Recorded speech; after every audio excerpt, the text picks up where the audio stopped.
At 1,000 subs, I will play Overblood, the PS1 masterpiece, as you can tell from the unsarcastic video I'm showing right now.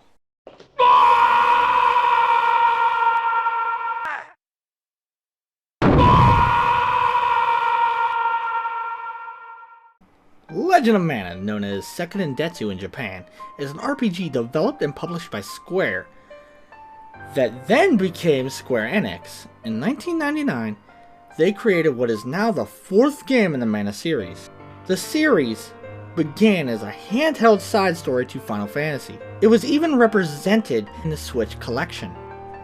Recently, Secret of Mana and Trials of Mana gone and got big re-releases, along with straight up remakes, of varying quality of course. But one got left out. And I'm here to tell you why that's a crime. I believe this is probably one of the best in the entire franchise.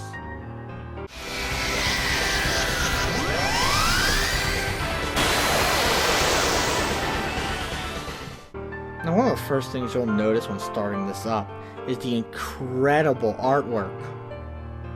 Directed by Shinji Kamiyoke. I really hope I'm saying that correctly. And he did a lot of the great artwork from the Super Nintendo to PS1 era, especially for the Mana series. Even directing the artwork for Saga Frontier.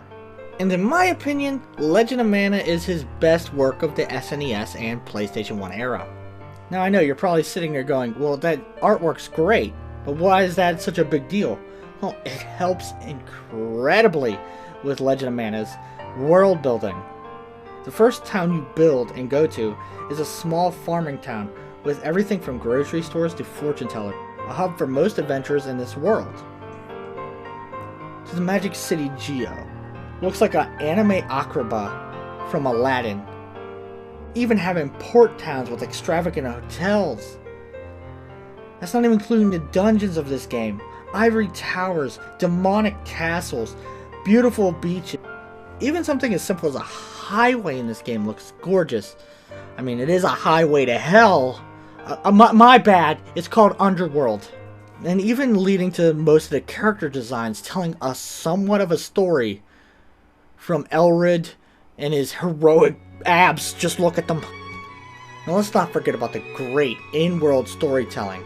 From the fairies that hate the human race on the level of a Harlan Ellison novel. There are 387.44 million miles of printed circuits in wafer-thin layers that fill my complex.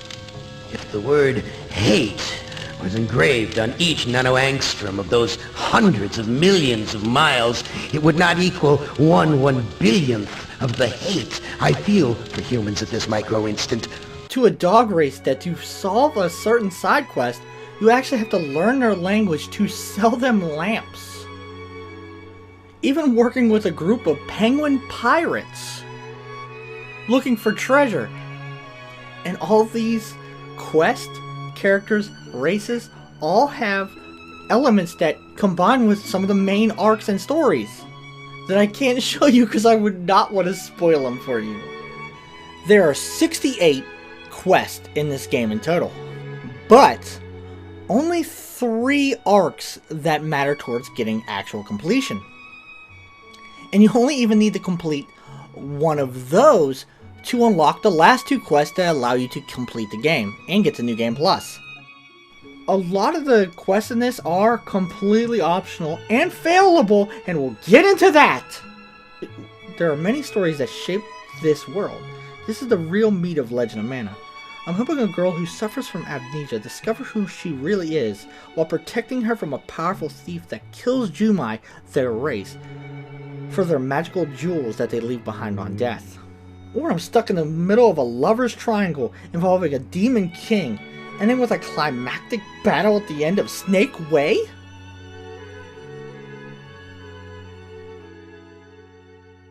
You even get conned by a dead dragon king to do his bidding alongside his dragoon to kill other dragons, or you'll be trapped in hell forever. But maybe he'll free you if you help him. each and every single one of these quests feel like the main quest of any other game, with climactic battles at the end of each one of them. The only thing that doesn't play is credits. And you can miss them!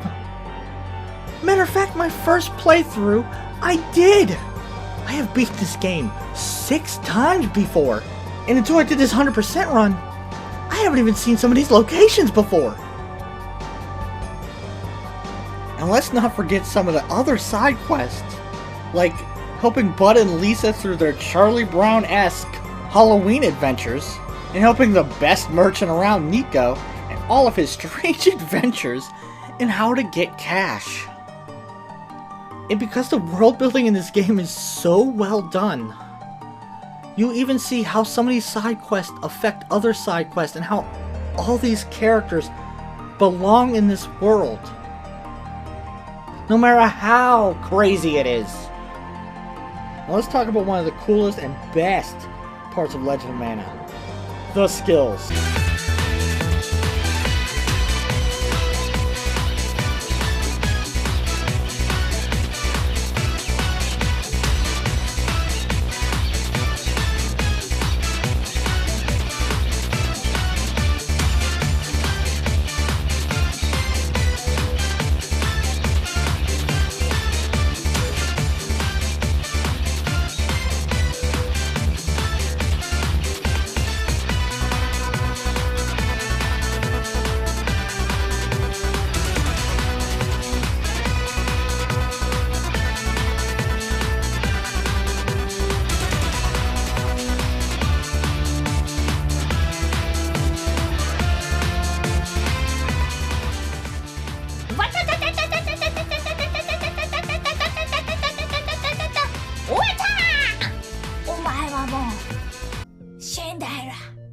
Alright, that was sick, the moves look cool, and I got a Fist of the North Star reference without copyright infringement. Now what do I need to do to get those abilities and skills?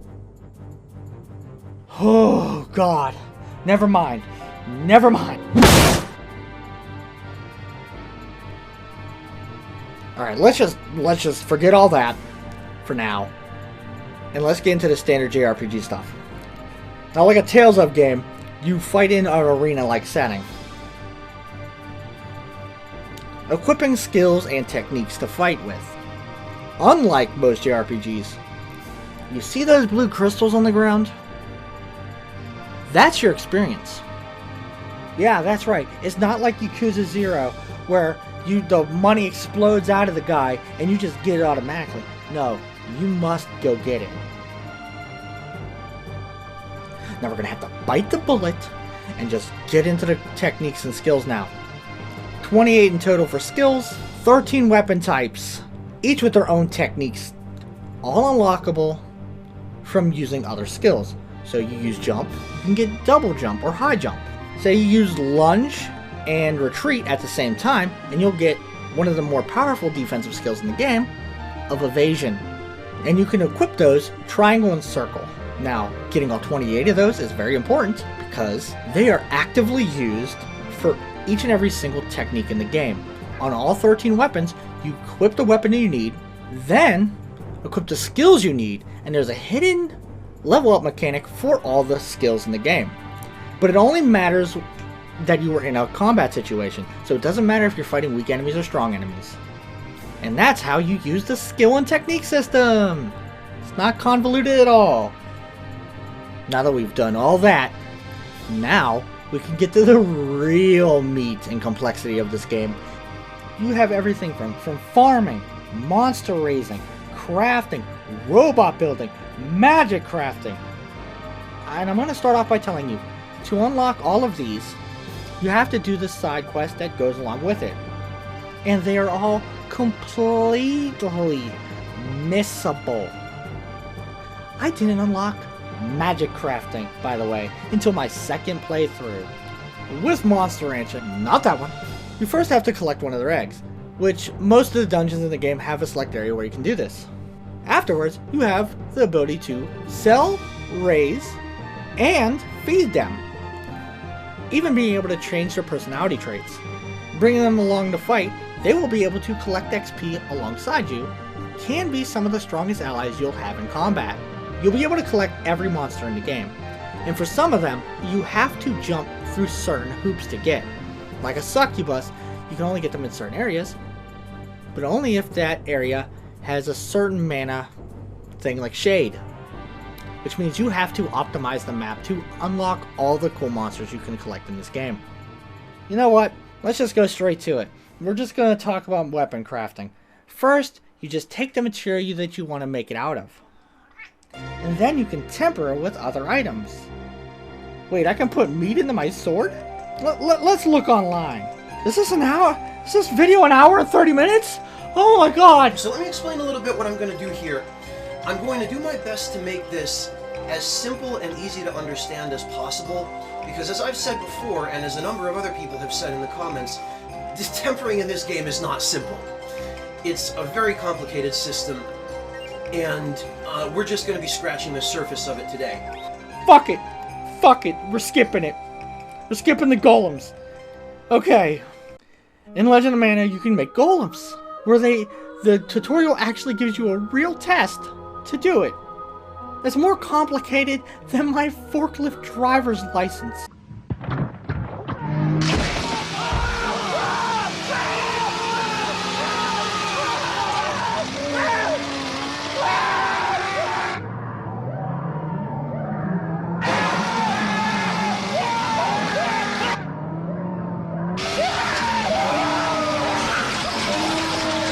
Alright, power, health, and defense are directly proportional to the weapons and armor you make them with, which means we have to craft it. So let's skip again to magic. Oh wait, I didn't get that. So I watched Urban Spy's video and started New Game Plus. Best way I can describe it is tempering items creates an element. That element, when that element is upgraded enough times, you get a card that gives you perks like strength up and slash and all these other crazy things, right? And debuffs as well.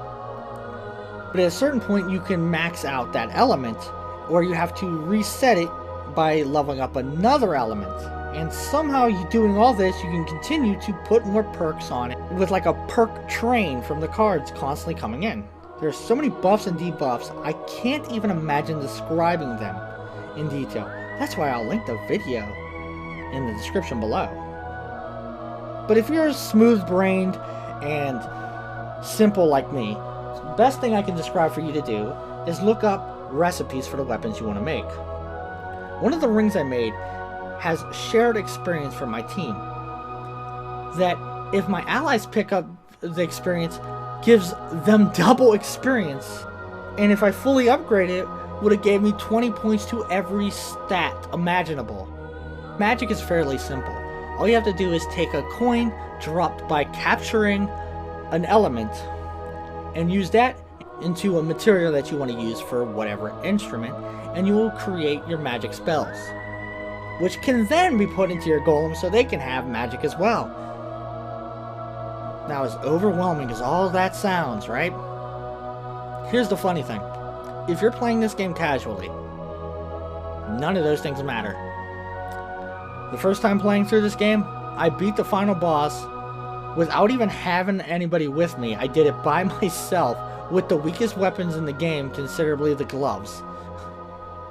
And I had no real challenge towards doing any of this. And after I started upgrading my gloves, I started one-shotting the super bosses of Legend of Mana. It felt like I was Vanilla Ice, fighting against a dog. Iggy, get out of here! He's still alive! But there is a nightmare mode where all of these things will probably be useful.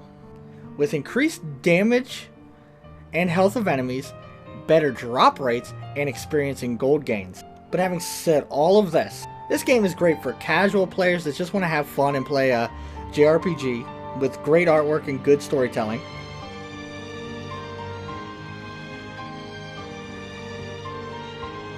And for hardcore nut jobs like me that have needed to spend 5 to 10 hours researching gear upgrades and weapon damage output.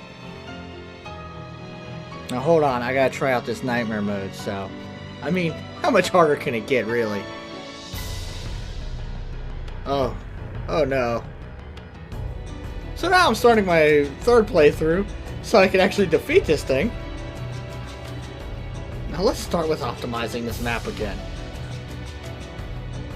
Then we'll go to the highway, we'll do all this little stuff, and make sure we get all of it done as fast as possible. If you like this video, don't forget to like, comment, and subscribe. Look in the description below, and you can subscribe to my BitChute, or if you're on BitChute, subscribe to my YouTube channel. Game over.